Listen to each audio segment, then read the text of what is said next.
Hey everyone, this is Adam Elenbaas from Nightlight Astrology. Today, we are going to take a look at the death and rebirth of Jupiter.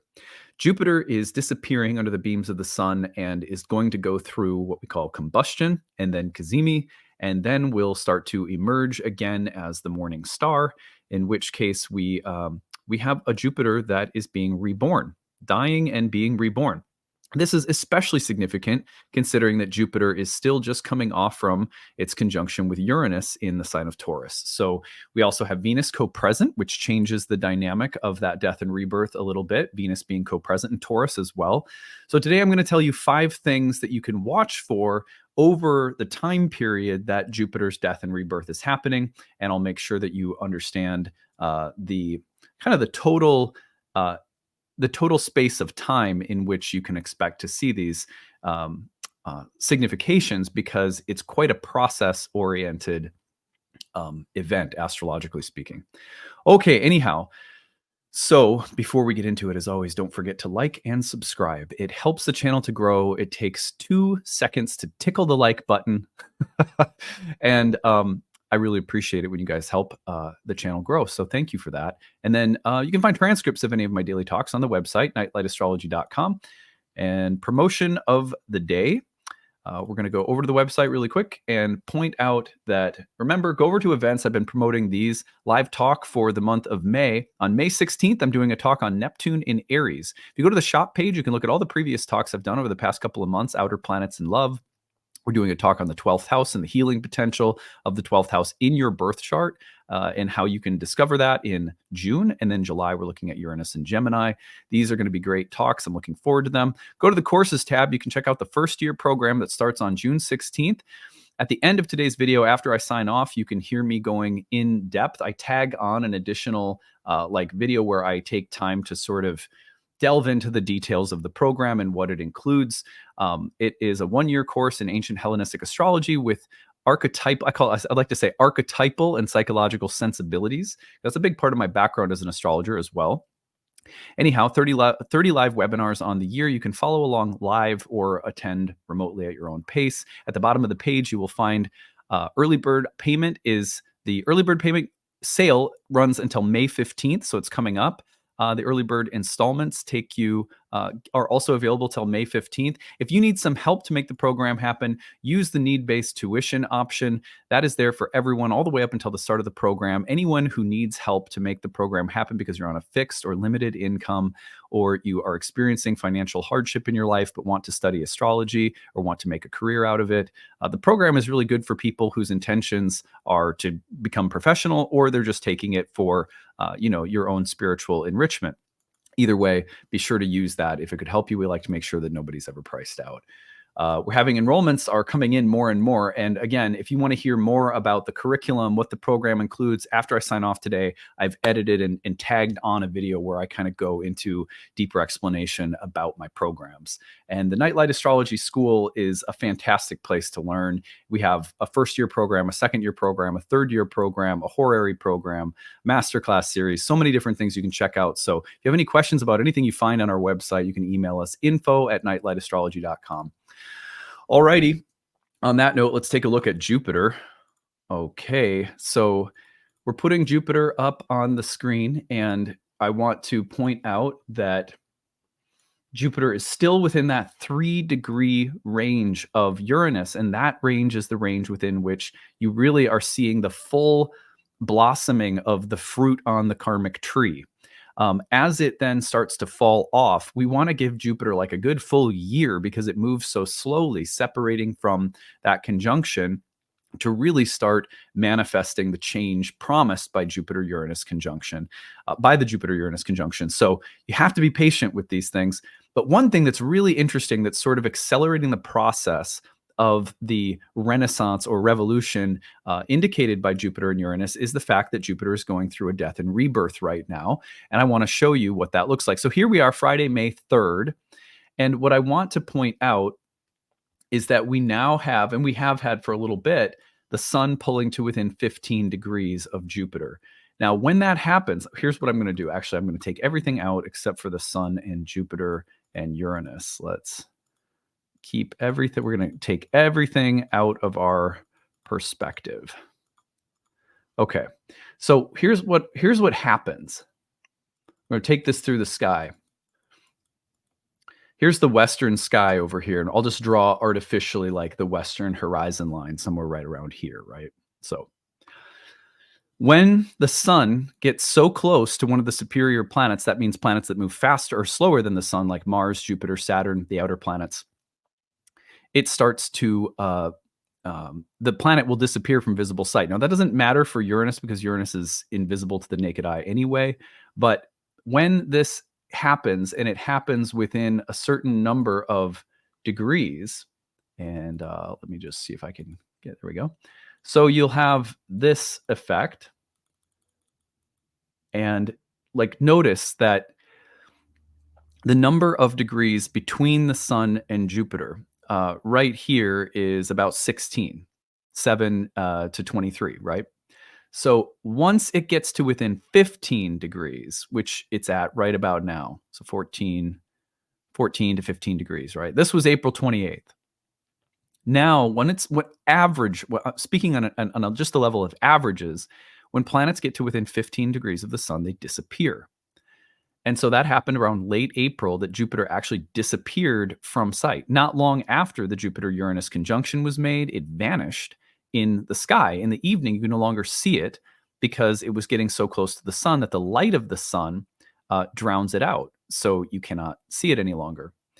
The closer that the sun then gets to Jupiter, see, like right now, it's within about 10 degrees of Jupiter, the more that Jupiter is thought to be going through a kind of alchemical change. And that change we call combustion once it gets to within about 8 degrees. Once we get into that 8-degree range, which you can see is right about here, this is by next week, that 8-degree range suggests that now Jupiter is actually like on its deathbed. Jupiter is dying. But this doesn't necessarily have to mean anything bad or negative or scary. I'll talk more about the significations in a moment. But you can see here that by May 13th, the sun is going to go through the conjunction with Uranus. And then, not long after that, it's going to conjoin Jupiter by about May 18th. There's the cazimi. It's just like a Mercury cazimi. When Jupiter and the sun are at the exact same degree, Mercury is reborn. It's this very powerful moment of rebirthing for the planet that is crossing over with the sun. The sun is crossing over the planet in this case. So this is the rebirth moment for Jupiter. And what I want you to notice is that Jupiter's about 5 degrees away from Uranus right now. So in other words, as Jupiter is coming off from the conjunction to Uranus, it is going through this alchemical change of combustion and cazimi. And now what I want you to notice is if we just keep this going, right? And let's get about, okay, so here you can see now the two planets are about 17 degrees apart. This is in June 10th. They're 17 degrees apart. I actually pull it back like 2 days here. So now we see that they're about 15 degrees apart. But Jupiter's at 3 Gemini. The sun is at 18 Gemini. So they're about 15 degrees apart. Now, watch what happens if I just back this up in terms of the hours of the day. What you'll notice is that if I use the horizon line now, in the first house, the eastern horizon where planets rise, do you see how Jupiter is technically rising in front of the sun? This is Jupiter appearing as a morning star. And that was associated with like youth and like a baby being born or something new coming forth. So planets have lots of different ways that they can be reborn. But one of the most common ways is through their synodic cycles with the sun. The moon, for example, every single month is reborn at a new moon. What is that? A conjunction with the sun. So the cazimi is like this moment of newness, but the newness carries forth from the seeding of that cazimi, and it carries forth out into the world and starts to show itself when Jupiter appears as the morning star. And the same thing happens with all the other synodic cycles when Mercury or Venus appear as the morning star, etc. So we have Jupiter being reborn between now and June. It's a long process. That's why I said it's kind of like you can't think about it in terms of just one day. So if we back up to let's go to May 3rd,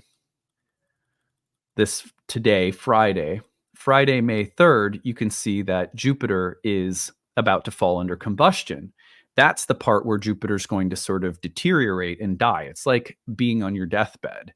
But then, excuse me, as we just walk this forward, you're going to see that as Jupiter comes through the conjunction with the sun, then gradually the sun gains separation. Jupiter will enter Gemini. We'll be talking about that a bunch. Then Jupiter starts appearing as the morning star. So between now, actually the end of April, if you want to be technical about the time at which Jupiter first disappeared, late April all the way up until about the middle of June, Jupiter is in the process of death and rebirth. And right before it underwent that process, like literally days before it disappeared to go through the death and rebirth, it conjoined Uranus. So that revolution that we spent so much time talking about can be tied very intimately with the death and rebirth of Jupiter in the next 2 months. So here are 5 different things that Jupiter's rebirth may signify, and this is something you can watch for between now and, say, the middle of June. You have to have a kind of process-oriented symbolic eye. You have to be able to track patterns of thought, development of events over a couple of months and know that you're dealing with a block of time that it's easy to lose track of. Otherwise, it becomes really hard because we go looking for one single event or feeling or thought or idea or one shift of circumstance to represent something like this, and it never works that way. It's more about processes that are usually taking place on the level of both circumstances outwardly and inwardly, and not just one, but many that amalgamate into a pattern or interconnected patterns. So you do have to take a little time to, that's why I recommend journaling for all of this kind of activity and paying attention, especially to number 1, 5 things Jupiter's rebirth signifies, the whole sign house of Taurus in your birth chart. So what I'll just give you the obvious example, which would be like, let's say you have Taurus in your 10th house or your 7th house or your 4th house or your 1st house, which are the angular houses, and the topics are very obvious in those places. So in the 7th, you may notice that there is this process of death and rebirth happening with respect to the topics of love and relationships or sexuality or partnerships that are meaningful. In the 4th house, you may notice that it's home and family and your living environment or parental or ancestral karma or something like that. In the 10th, you may notice it has something to do with your career or your vocation or calling or your work environment or sense of purpose as it's connected to the larger world, social and public world that you live in. Now, the 1st house, it may connect with your body or your health or your identity. And you could be having some significant transformations of your self concept or your self-image, or again, like even your physical appearance. I have that in my 1st house, and I think it's interesting because I'm going through, I'm in a 12-week program with my trainer right now that's meant to try to put on a little bit of muscle. Like, that fits pretty well on just that like little physical level of the Jupiter-Uranus dynamic in the 1st house for a Taurus rising like myself. We'll see if I get there. You guys, anyway. All right.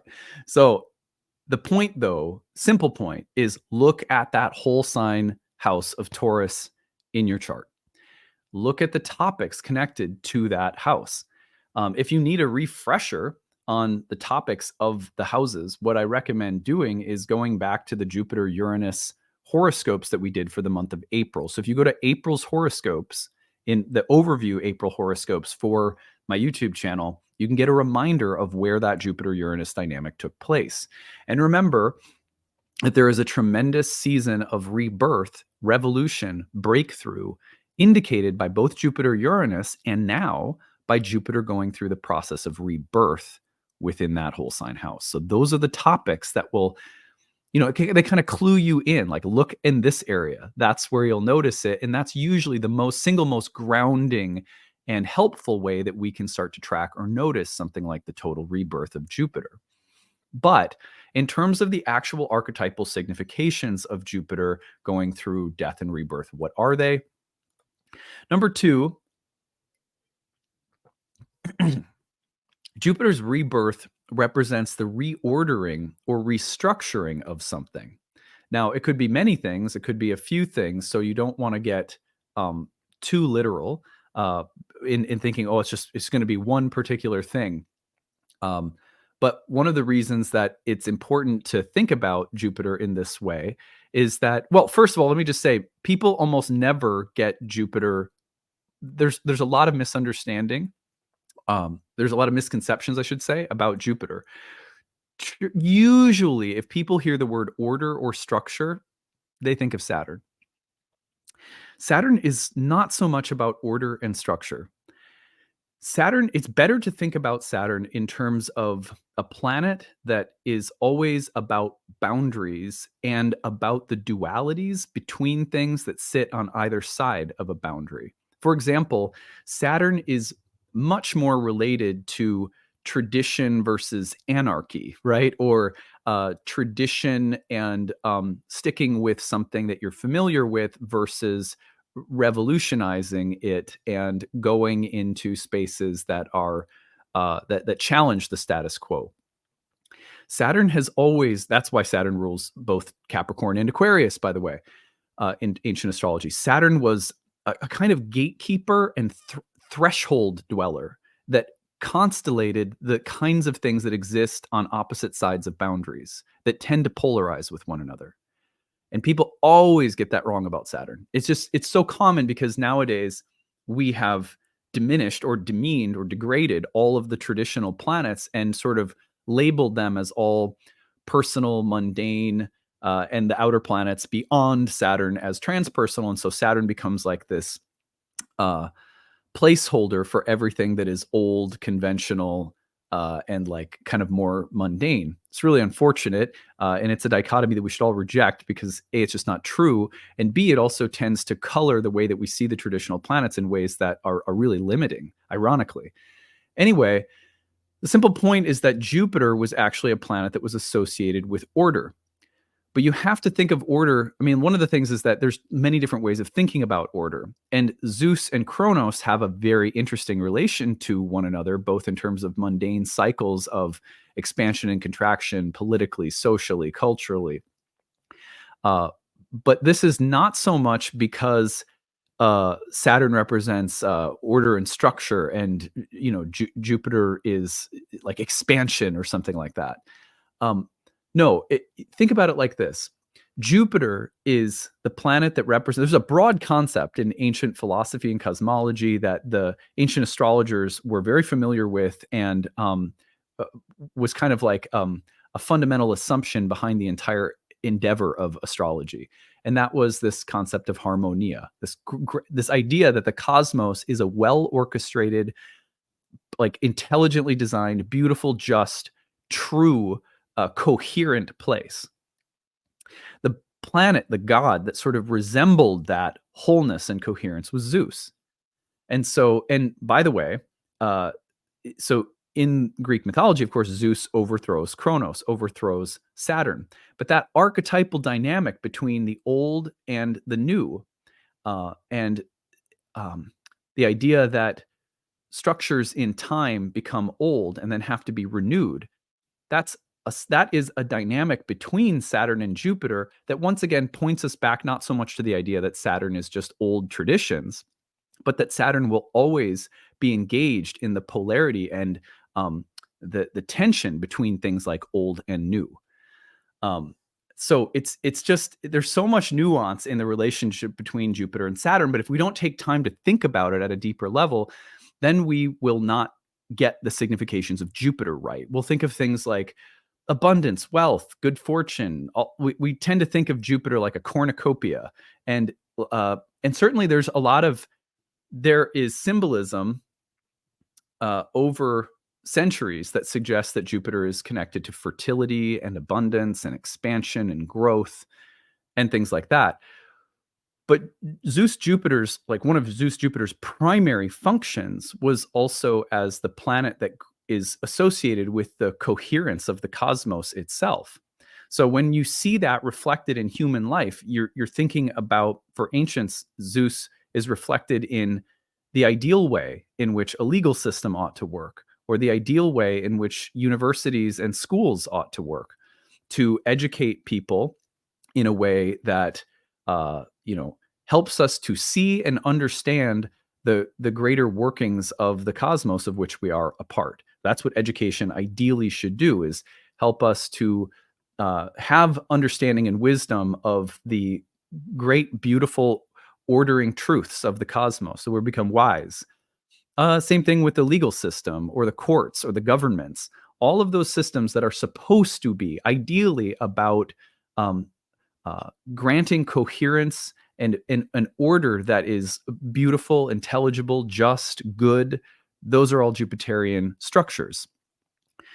So, and Saturn has an interesting relationship with them, because Saturn will be about everything that exists outside of those structures. So, for example, for thousands of years, no matter how well ordered and beautiful and just the kind of like I teased the other day, like Zeus is sort of like the suburbs. Zeus has this sense of everything being coherent in the village. You have a well-ordered system of government and fairness and education, and that's existed in different forms, archetypally speaking, throughout the whole planet, right? But then you also always have someone who doesn't live in the village. They live in the hut at the edge of the village, or they live deep in the woods, and they are an other. And that doesn't have to be not like in a bad way. Maybe they're a medicine man or woman. Maybe they are an eccentric. Maybe they are a hermit. Maybe they're a dissident or a rebel, right? But the point is that Saturn was actually the planet that represented something that will always exist outside of that pretty little picture that Zeus loves so much. At the same time, Saturn could also represent the eventual corruption, deterioration, calcification, hardening, and inflexibility of those orders and structures. So Saturn could do a lot of different things in relation to structure and order. But the basic idea of the good, just, beautiful, coherent orders of our lives, insofar as they really are good and wholesome, that belonged to Jupiter. So we have to do this right now. I know we're laboring this a little bit, but we have to, because when we talk about Jupiter being reborn, what we're talking about is the rebirthing of orders and structures in our lives that ideally should grant us greater happiness, that should grant us a greater sense of beauty, intelligibility, fairness.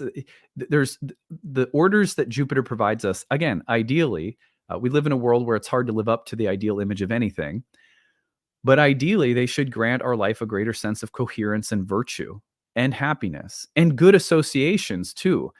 We should have good people in our lives and things that are working smoothly and providing us with some sense that we're on the right path, that we like to use the word aligned.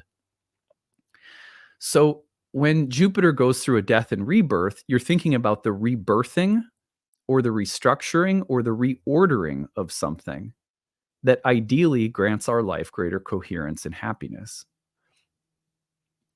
It's sort of like your company policies need rebirthing, right? But think of that as a metaphor and think about it taking place in a specific area of your life. Again, look at the whole sign house of Taurus.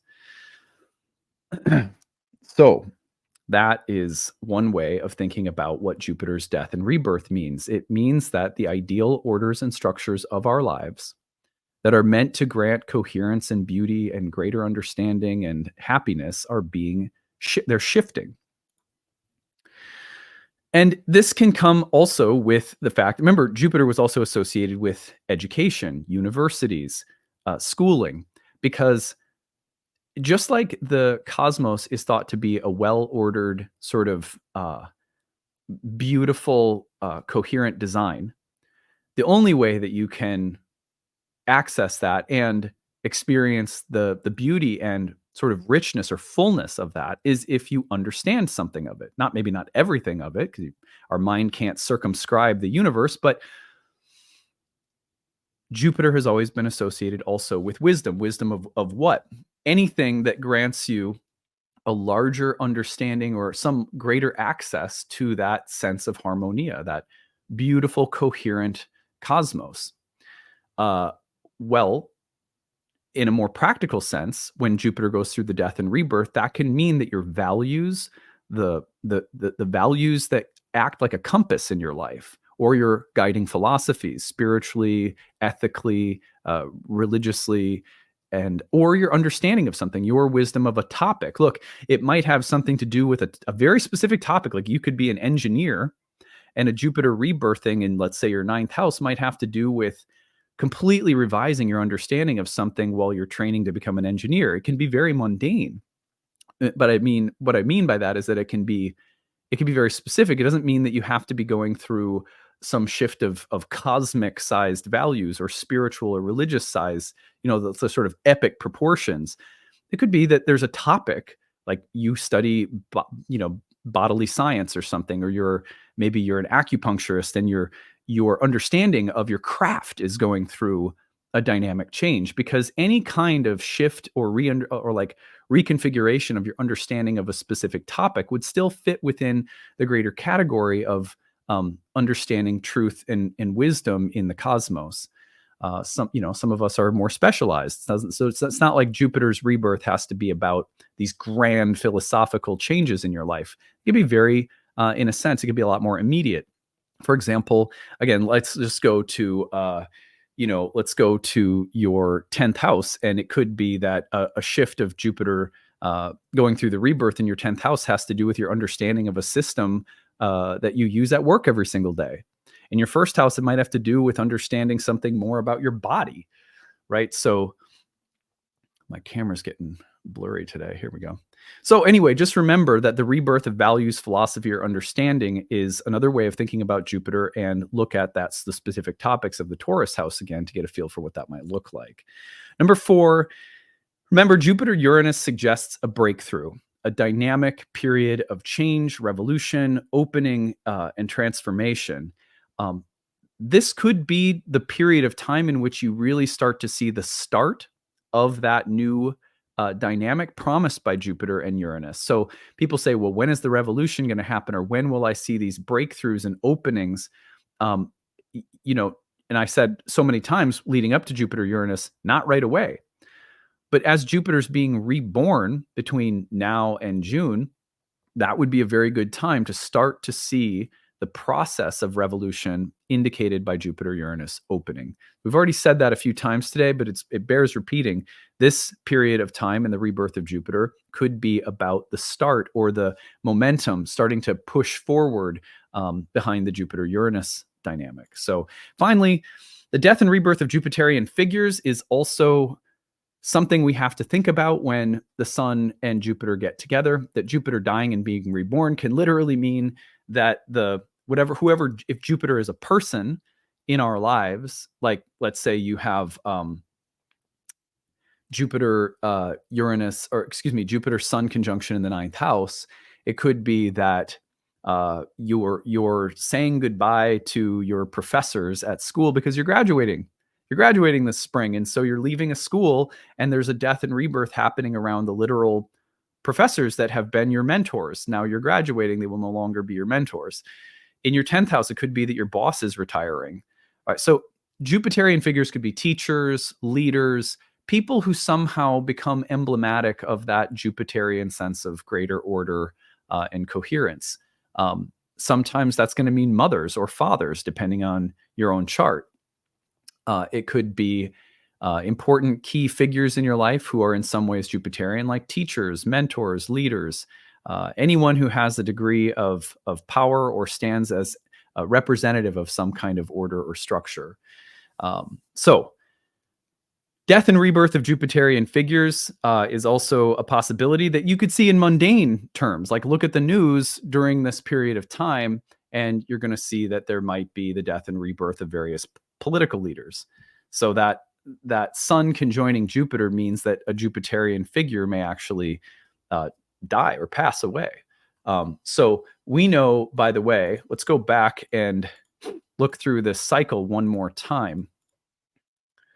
So if we take this forward, so we are May 3rd, and the actual moment of the Cazimi is right. We're talking about right about here, May 18th, May 19th. that's the time in which you may see that kind of death or passing away of a Jupiterian figure. But also, what's interesting is often at these exact Cazimi moments, you will also see the assuming of power from somebody new, or someone ascending to a new position of power or empowerment. So both can happen right as the conjunction is coming around. You could say, like, this is about middle of May, as Sun is getting close to Jupiter. You might see a little bit more of the harder experiences for Jupiter dying.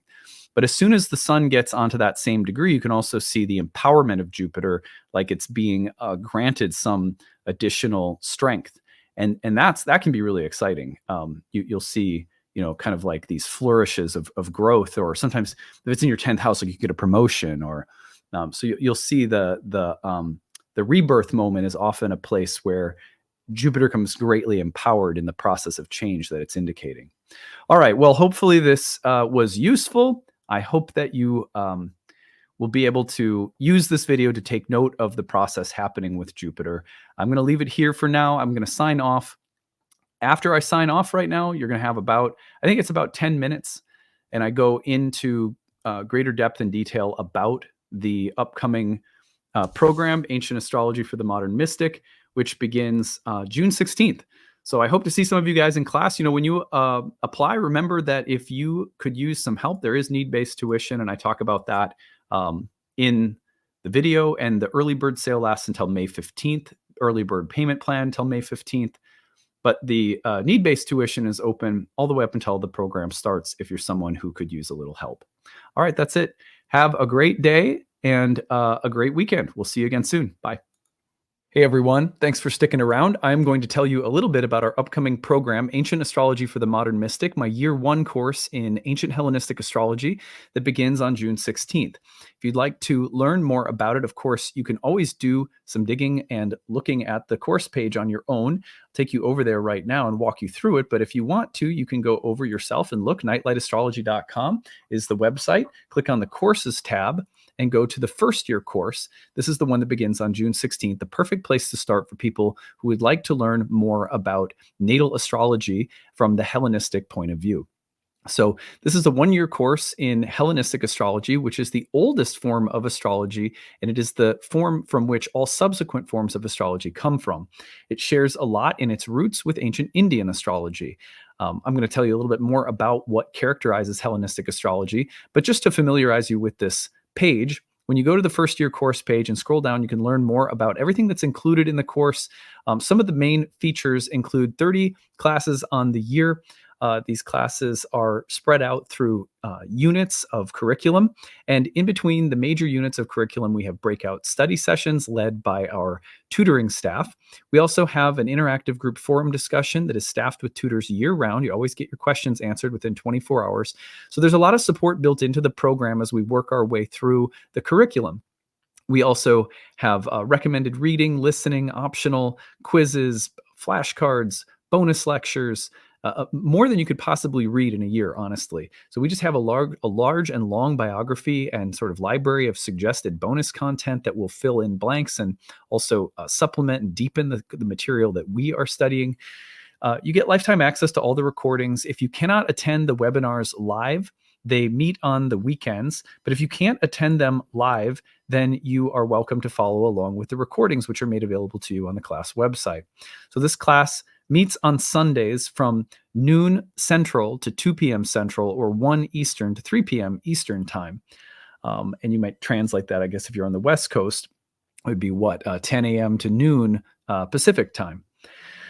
During the program, in addition to working our way through all of the major curriculum, the major foundational elements of Hellenistic astrology, we place a strong emphasis on preparing ourselves to read charts for other people. Whether this is a hobby for you or something that you are endeavoring to practice professionally, the course is built for people who are really there for a lot of different reasons. This is your hobby. This is your passion. You hope to do this for really no one other than yourself, or maybe friends or family, or someone who really decides they want to start a practice. You can take this class at whatever level of interest or depth that you want because of the amount of material that we make available to you inside and outside of class. You always have access to the program too, so you can always, take it at your own pace. You can attend live, follow along with the recordings, some combination of both. And then the breakout study sessions are really helpful in addition to our interactive group forum discussion. You can always ask us questions. You can email me anytime with questions. So we have a lot of support in place.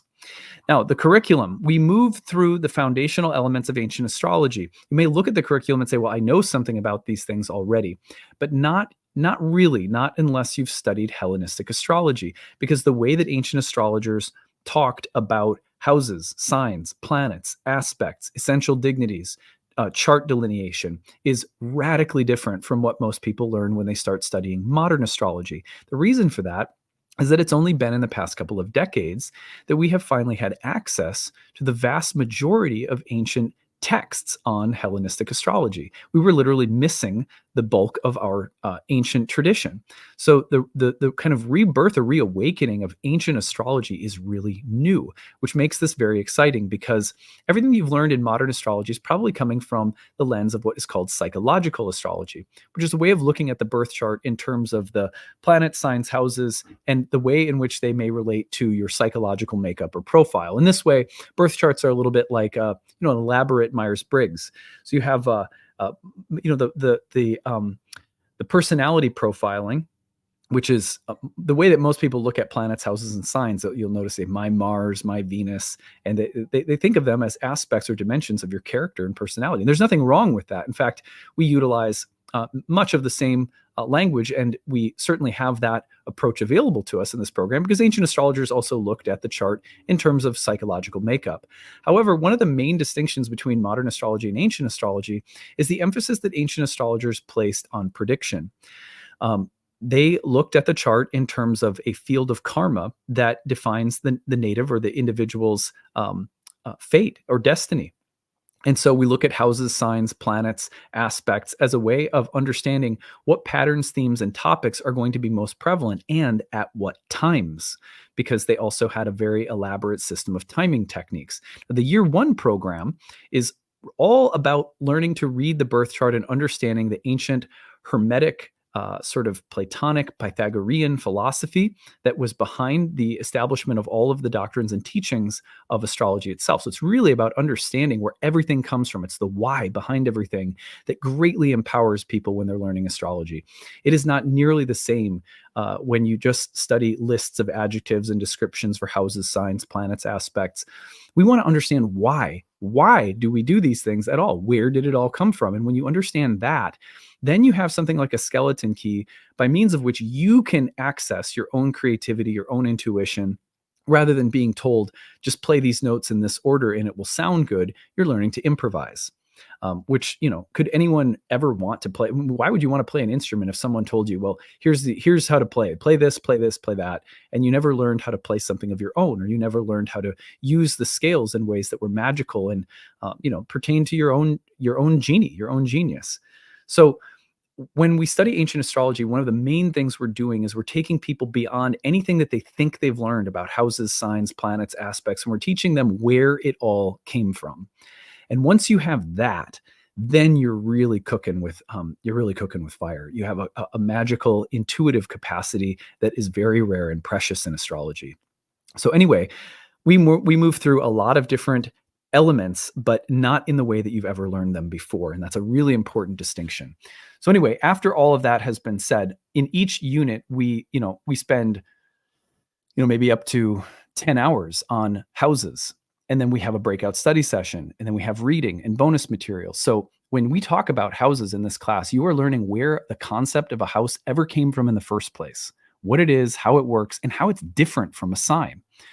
You're also going to unlearn and break a lot of bad habits, because not by any intentional ignorance, but modern astrology, being bereft of its ancient textual tradition, has been teaching a lot of things that are just not in line with where the actual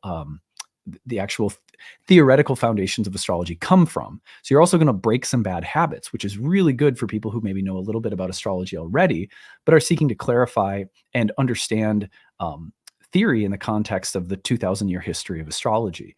So anyway, this class is going to prepare you to read birth charts for other people. But then by the end, one of the great things about the program is that the way we do that is not just by pumping you full of theory and history and philosophy. We are also, in the last portion of the program, inviting live clients into the class. And that's great because when we have live clients come in, you're going to see me read from them using the theory and techniques that we've been studying.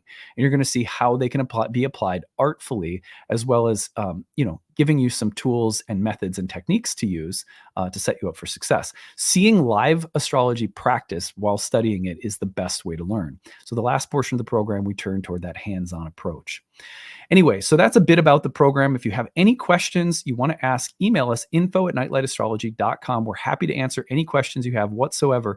I also want to point people to the payment options at the bottom. Early bird payment saves you $500 off. That is a great way to save. The payment plan is breaking the tuition into 12 monthly installments. If that works better for you, no worries, you can do that. And then need-based tuition. We, for many, many years now, dating back to 2010 when I started teaching astrology, I've always had some kind of sliding scale option available for people when studying astrology. Sacred science like this should be accessible to people of all different socioeconomic backgrounds. So we pride ourselves on making sure that there is tuition assistance available so that if your budget doesn't match with the payment price that we ask for, and that's an honest assessment that we trust you to make, that you can take advantage of the tuition assistance and set your price within a sliding scale that we provide for your monthly tuition for 12 months through the program. So please feel free to apply for that if it makes sense to you. We don't want people hurting themselves or overextending themselves. A price that fits your budget is available through the need-based tuition. We just ask that you apply early because we do fill up sometimes. So anyway, that is it. I hope that you will consider studying with us, and thanks for taking time to learn more about the program. See you later.